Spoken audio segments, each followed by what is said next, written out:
What's up, Bodybuilding.com? Master Coach Rebecca Rouse here, and today we are talking about all things unilateral training.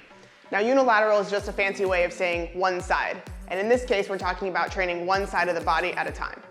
When we go to the gym, many of the exercises we're probably accustomed to doing, things like barbell squats, deadlifts, and overhead presses, and other movements like pull-ups, those are bilateral exercises, meaning we work both sides of the body at the same time together. There's a ton of benefits to training bilaterally, especially when talking about pure strength gains. However, there are also a ton of benefits to training unilaterally and allowing each side of the body to work independently of the other.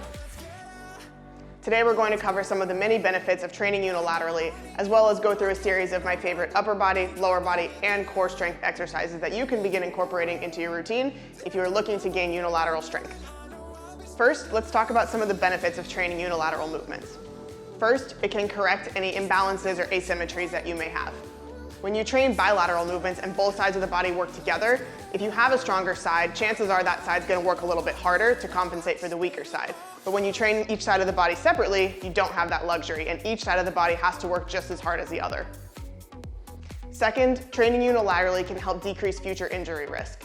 In addition, if you are currently injured on one side of the body, you can train unilaterally on the good side so you can continue getting stronger while you rehab the injured side. Training unilaterally requires significantly more balance and coordination than training bilaterally. Because of this, if you train unilaterally, you'll notice a significant increase in core stability, motor control, and mind-muscle connection. And lastly, training unilaterally has tremendous benefit and carryover to athletic performance. So if you're an athlete or you want to train like one, I highly encourage you to incorporate some unilateral movements into your training regimen. Let's talk about some ways you can do that. The first exercise I recommend incorporating into your routine is the Bulgarian split squat. This is a knee-dominant exercise, and you'll need either a box, a bench, a chair, or some sort of elevated surface on which to put your back leg.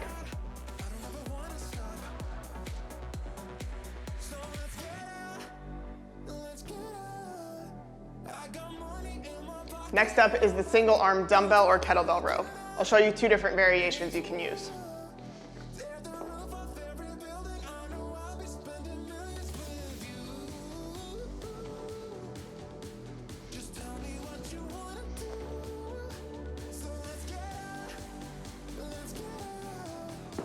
Third is the single leg deadlift.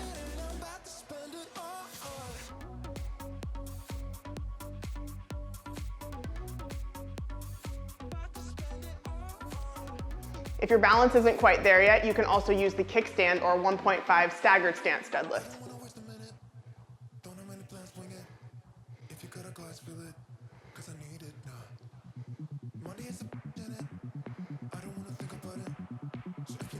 Next up is the half kneeling kettlebell or dumbbell overhead press.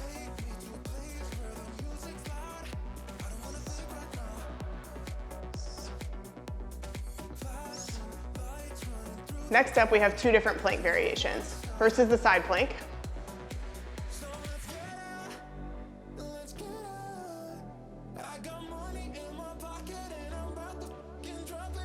And second is the single arm plank.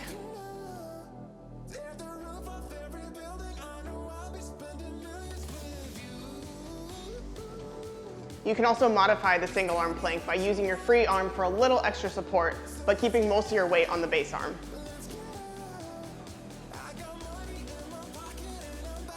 Last but not least, we have one of the more advanced unilateral exercises, the single leg squat, also called the pistol squat.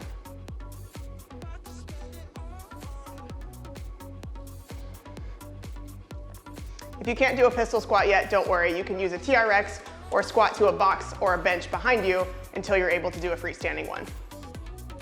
I'm Master Coach Rebecca Rouse. Thank you so much for joining me today, and stay tuned for more ways to build your body.